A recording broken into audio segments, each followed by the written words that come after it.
本次講解電腦端忘記密碼，如何通過密保和郵箱找回。首先連接盒子 WiFi 熱點，密碼是修改過的密碼。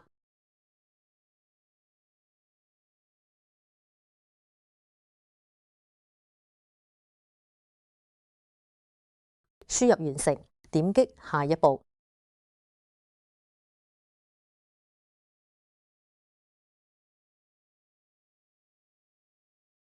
出現彈窗，點擊密保問題，點擊確定。彈出安全驗證，輸入設置好的答案，點擊驗證。彈出重置密碼框，設置新密碼，格式大小寫，加字符，加數字。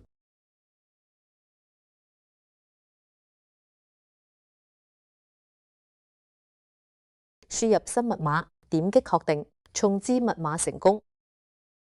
點擊忘記密碼，彈出安全驗證，點擊安全郵箱，點擊確定，彈出郵箱驗證。第一步保存二維碼到桌面，第二步發送二維碼至 Payer 郵箱，驗證碼會發到預留郵箱。